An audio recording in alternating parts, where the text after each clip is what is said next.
The Senate will come to order. Will the clerk please call the roll? Senators Baisley, Bridges, Excused. Buckner, Coleman, Cutter, Excused. Danielson, Exum, Fields,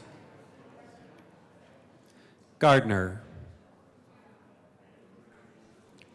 Senator Gardner, Excused. Janal, Gonzalez, Hanson, Henriksen. Senator Henriksen. Huckes Lewis. Senator Huckes Lewis. Excused. Kirkmeyer. Excused. Kolker.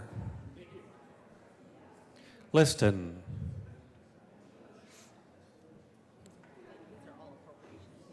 Excused. Lundin. Marchman. Michelson Janae. Malika. Pelton B. Pelton R. Priola.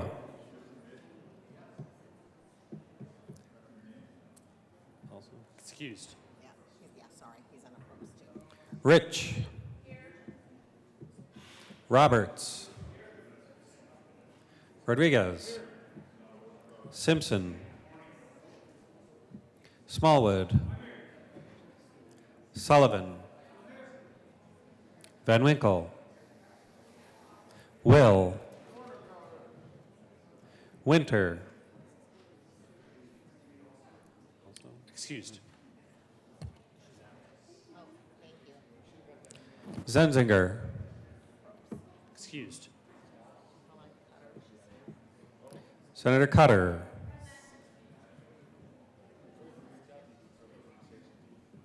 You want to wait a few minutes for approach? Okay, call him the president. Mr. President. Here.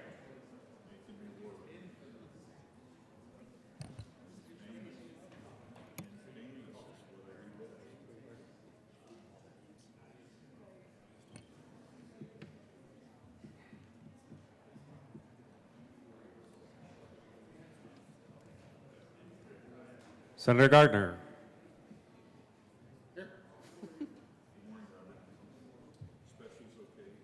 Senator Liston.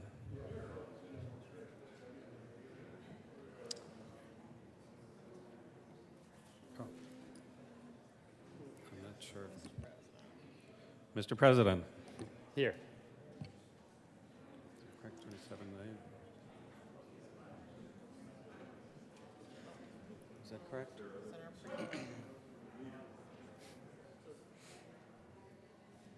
Senator Priola.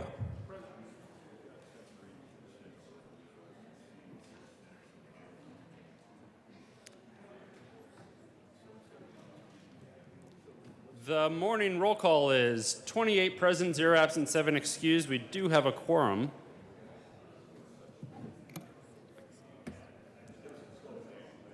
Will the clerk please add Senator Huckes Lewis to the roll?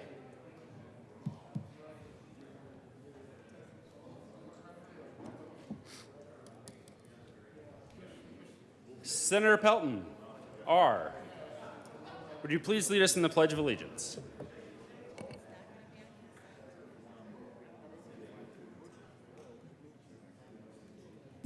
Would you please join me in the Pledge of Allegiance?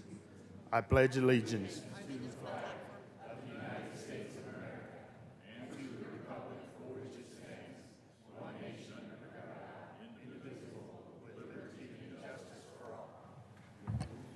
Approval of the journal. Senator Cutter. I move that the Senate Journal of February 6, 2024 be approved as corrected by the Secretary. You have heard the motion. All those in favor say aye. Opposed, no? The ayes have it, and the motion is adopted. Will the clerk please add Senator Zenzinger and Senator Bridges to the roll?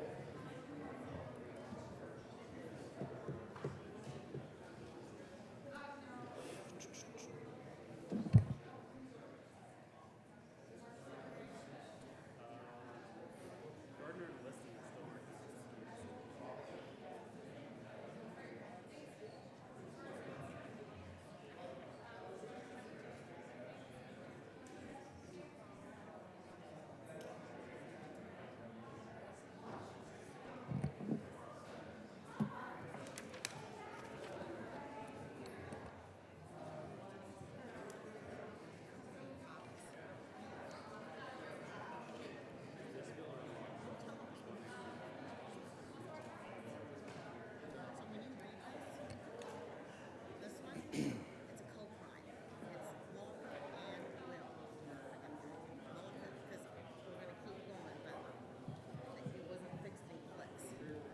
So, Senate Services. February 7th, 2024, correctly printed Senate Bills 124, 125, 126, 127, 128, and 29. Correctly engrossed Senate Bills 45 and Senate Joint Resolution 7. Correctly engrossed Senate Bill 51. Correctly enrolled Senate Joint Resolution 6. Committee reports. February 6, 2024. Mr. President, the Committee on Finance has had under consideration and has had a hearing on the following appointments and recommends that the appointments be placed on the consent calendar and confirmed. Members of the Financial Services Board, effective July 2nd, 2023, for terms expiring July 1, 2027. Shane Silvernahl of Lakewood, Colorado, to serve as an executive officer of a state credit union, reappointed. Tracy Wilcox of Arvada, Colorado, to serve as an executive officer of a state credit union, appointed. Member of the Advisory Committee on Governmental Accounting for a term expiring May 18, 2027, Janine Hathcock of Castle Rock, Colorado, to serve as a certified public accountant, occasioned by the resignation of Matthew Marino of Golden, Colorado, appointed. After consideration on the merits, the committee recommends the following. Senate Bill 44 be amended as follows, and as so amended, be referred to the Committee on Appropriations with favorable recommendation. After consideration on the merits, the committee recommends the following. Senate Bill 86 be referred to the Committee of the Whole with favorable recommendation. After consideration on the merits, the committee recommends the following. Senate Bill 18 be referred favorably to the Committee on Appropriations. After consideration on the merits, the committee recommends the following. Senate Bill 20 be referred favorably to the Committee on Appropriations. Committee on Appropriations. After consideration on the merits, the committee recommends the following. House Bill 1146 be referred to the Committee of the Whole with favorable recommendation and with a recommendation that it be placed on the consent calendar. this will be your introduction of bills, and remember, Introduction of bills. Senate Bill 130, Senators Mullica and Will, Representative Brown, concerning raising the limitation on non-economic damages in medical malpractice actions. Judiciary. Senate Bill 131, Senators Huckas, Lewis, and Kolker, Representatives Brown and Lindsay, concerning prohibiting carrying a firearm in sensitive places. Judiciary. Spaces.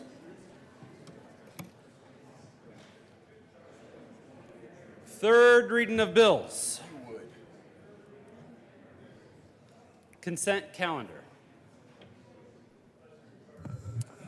Will the clerk please read the title of the bill on the consent calendar? Senate Bill 45, Senator Liston, Representatives Rootenell and Taggart, concerning modifications to the exemptions from the sterilization requirement under the Pet Animal Care and Facilities Act. Members, we are on thirds.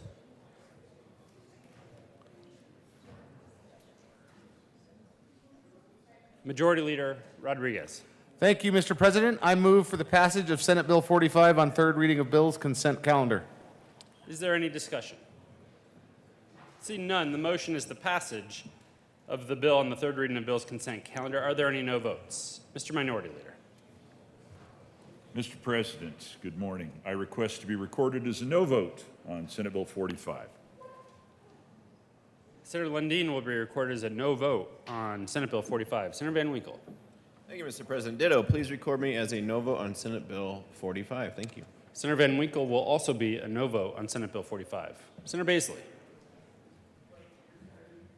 Thank you, Mr. President. I request to be recorded as a no vote on Senate Bill 45. Senator Baisley will be recorded as a no vote on Senate Bill 45.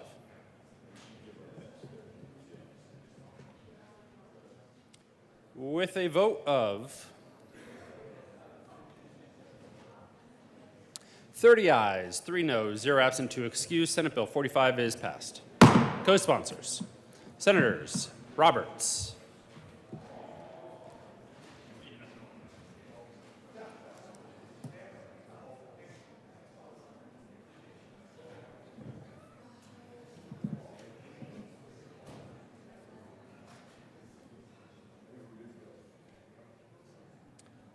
will the clerk please add Senator Kirkmeyer to the roll?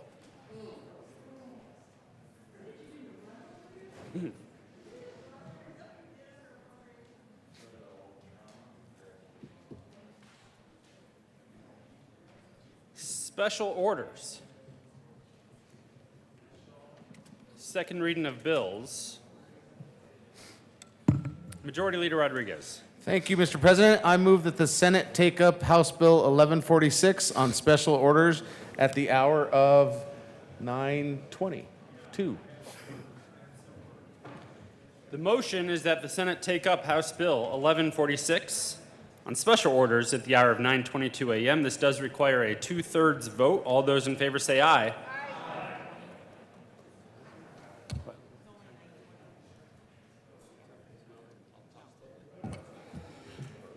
Those opposed, no. The ayes have it. That motion is adopted. The Senate will take up House Bill 1146 on special orders at the hour of 9:22 a.m. We do have about 30 seconds until that time. For some reason, the majority leader provided a future time on the clock, not the current time. So, anybody have any jokes? You sing happy birthday to someone?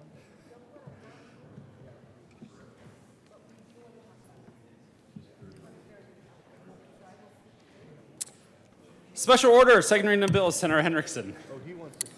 Thank you, Mr. President. I move the Senate resolve itself into the Committee of the Whole for consideration of special orders, second reading of bills. You have heard the motion. All those in favor say aye. Aye. Opposed, no. The ayes have it. The motion is adopted. The Senate will resolve itself into the Committee of the Whole for the consideration of the special orders, second reading of bills, and Senator Henriksen will take the chair. Did you take my parking spot? Someone took my parking spot. Someone took my parking spot. Short timer. They do. The committee will come to order and the coat rule is relaxed. Stole my parking spot. Will the clerk please read the title to House Bill 24-1146? House Bill 1146, Representatives Byrd and Taggart, Senators Bridges and Zenzinger, concerning authorizing the Department of Healthcare Policy and Financing to suspend a provider's enrollment if the provider is participating in an organized fraud scheme. Senator Bridges. Thank you, Mr. Chair. To stop fraud, I move House Bill 1146. There are no committee reports. To the bill. Senator Zenzinger. Thank you, Mr. Chair. Members, we just voted on this bill unanimously in the Appropriations Committee, and it was put on the consent calendar, but we would like to take a moment just to very briefly tell you what the bill does. This bill will give HCPF the authority to suspend Medicaid providers if HCPF is confident through its collaboration with law enforcement and the Office of the Attorney General that the providers are participating in alleged, ongoing, organized crime or organized fraud scheme impacting the Medicaid or CHIP Plus program, and we encourage your aye vote.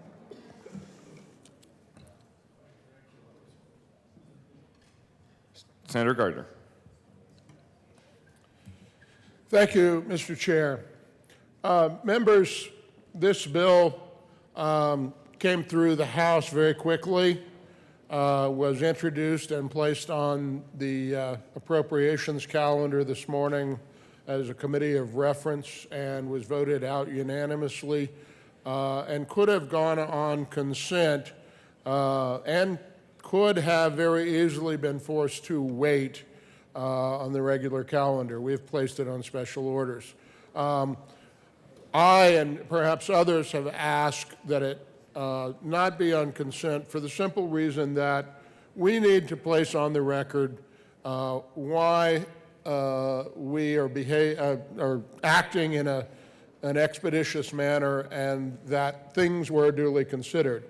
So if you have read news reports regarding Medicaid non-emergent transportation, which is, you'll see the cars around in the community of people being taken to medical appointments by Medicaid. There has arisen, based on information and belief, if you will, that there is an organized activity to defraud the Medicaid program, taking people many, many miles away from the nearest provider, taking advantage of those who have substance abuse problems and so forth. An organized crime of these Medicaid transportation providers. Our current statute, our current statutory authorizations for dealing with Medicaid fraud do not apparently allow for immediate suspension of a provider in total. It allows for denial of claims, but there are some 47,000 of these claims, along with legitimate providers and a staff of having to go through them one by one. We recognize, at least this legislator recognizes, that the government power to summarily suspend a provider is an extraordinary remedy. To say to that provider, you know what, you can no longer do business with us. You otherwise on paper appear qualified, but you can no longer do business with us. We are suspending you. Now, keep in mind, even those who are accused of crimes are entitled to due process. And I will tell you, as a simple country lawyer who practices federal procurement law, that in the federal system, this suspension kind of process is well recognized and exists for contractors. And the way that it works is on adequate evidence, and that's what this bill is about, setting up a set of factors that says, Medicaid provider, we suspect based on this evidence that you have engaged in fraud, organized fraud, extensive fraud, not just one claim, but lots of claims. And we are suspending your ability to be paid and to provide services. Now, as we rush to do this, something I did not discuss in appropriations this morning, but want to put on the record is we did consider, at least I did consider, due process of law.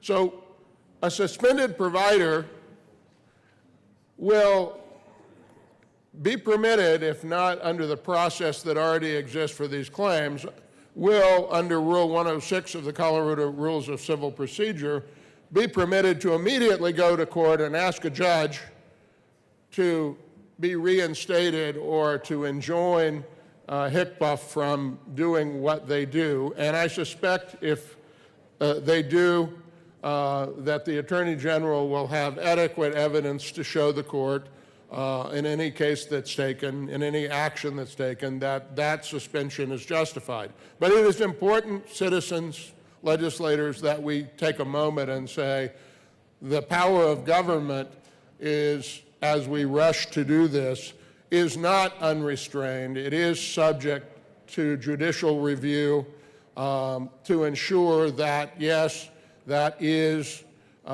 based on evidence. The evidence is adequate to protect the public, important to protect the public interest, and do so. So while we do this expeditiously, we have done so with due thought and care for the rights of all of our Medicaid providers, because this process that we set up is dealing with a particular serious case now, but it will be there forever to deal with Medicaid providers, and it's important that we know and think and consider about due process of law, and that we are not granting the executive branch the authority to just take their action without review by anyone, and that review is across the street in our judicial system.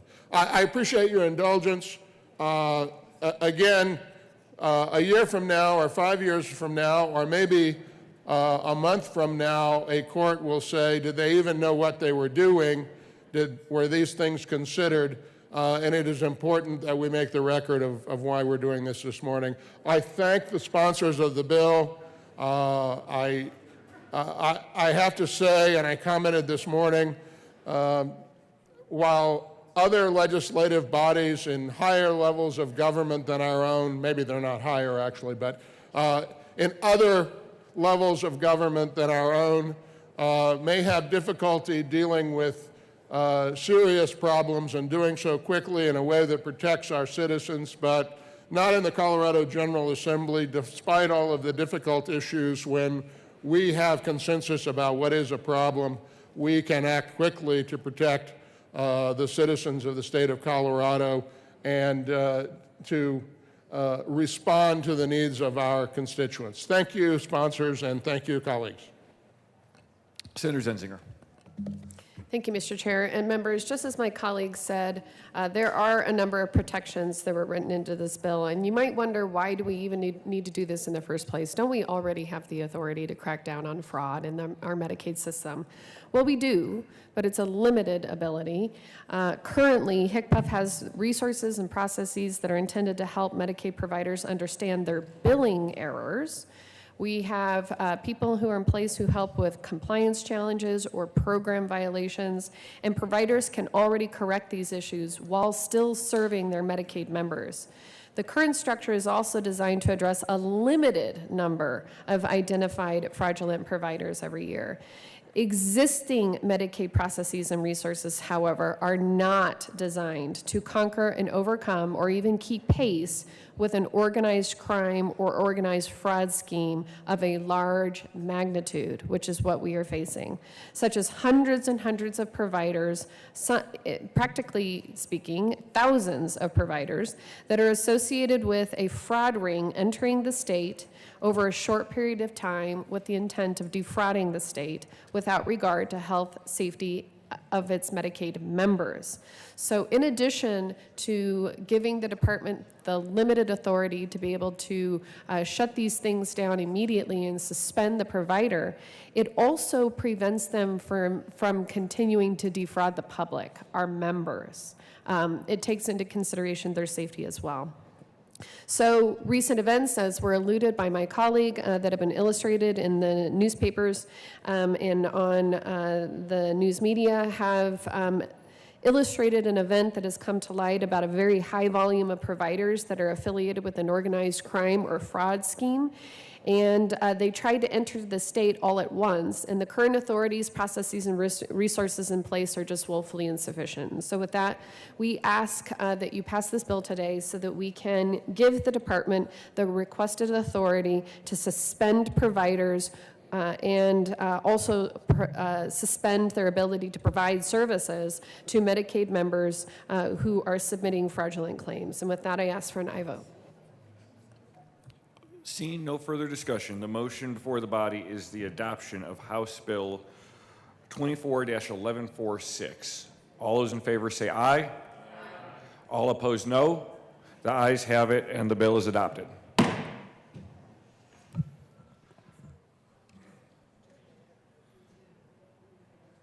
Mr. Majority Leader. Thank you, Mr. Thank you, Mr. Chair. I move the committee rise and report.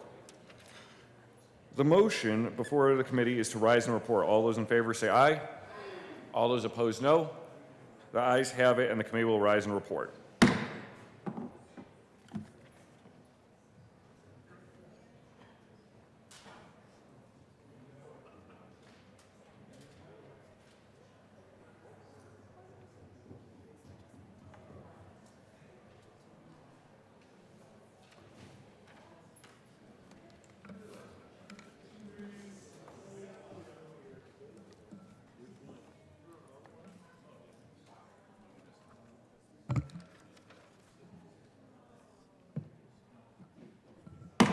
Senate will come to order. Senator Hendrickson. Thank you, Mr. President. The committee has met and had a bill under consideration. Will the clerk please read the report?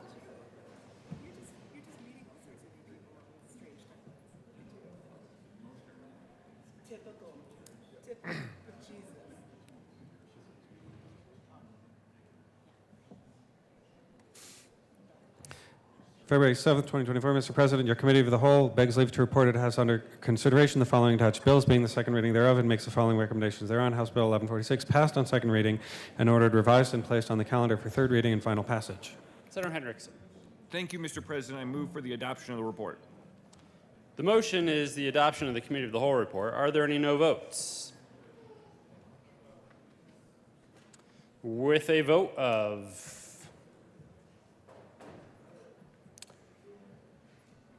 34 ayes, 0 noes, 0 absent, 1 excused, the Committee of the Whole report is adopted. House Bill 1146 passed on second reading, order revised and placed on the calendar for third reading and final passage.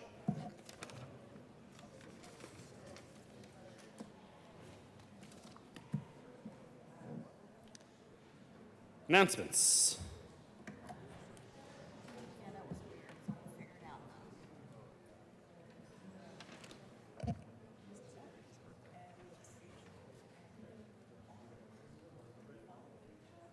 Members, this isn't just any day in the Colorado Senate. If you hadn't noticed, Jim Smallwood is wearing a three-piece suit. And that's because it's his birthday. Will the Senate choir please assemble to sufficiently embarrass the birthday boy?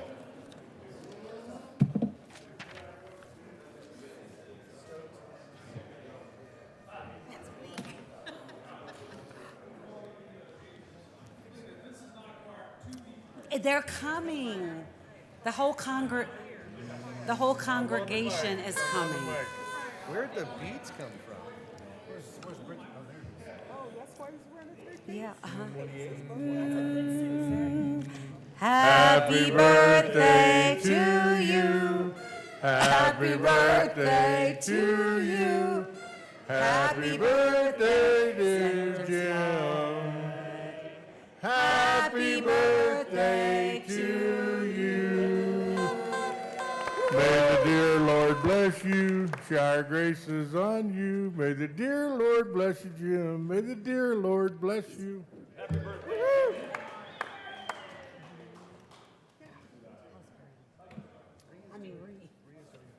Further announcements. Senator Fields. Good morning, Mr. President and colleagues. The Senate Health and Human Services Committee will be meeting upon adjournment.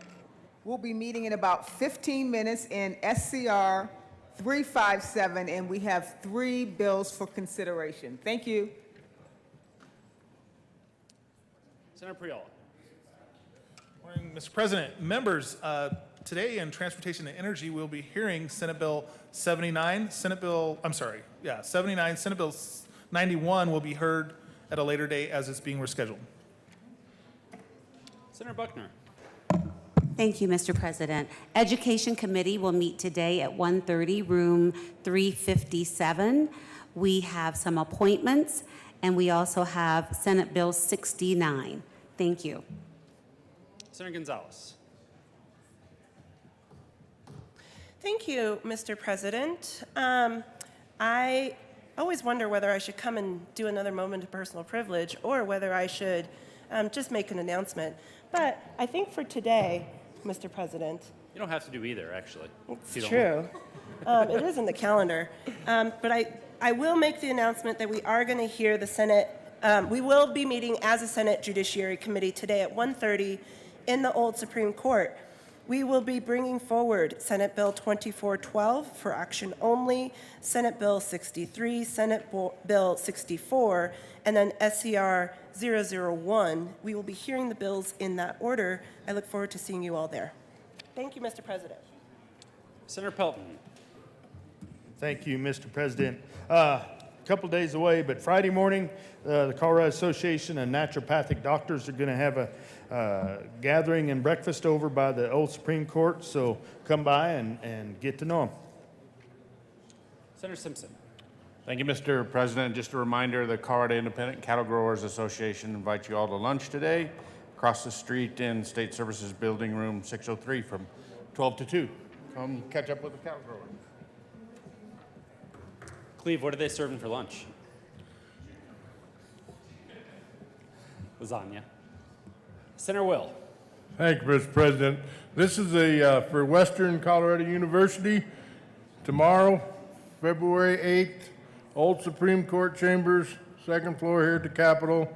Please join Western President Brad Baca, members of the Senior Cabinet and Board of Trustees for a coffee reception, and grab your breakfast there tomorrow in front of the Supreme Court. Thank you. Further announcements.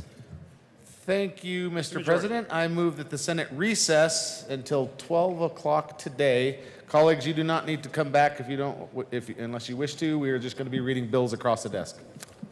You have heard the motion. All those in favor say aye. Opposed, no. The ayes have it, and the Senate will recess until 12 p.m. today.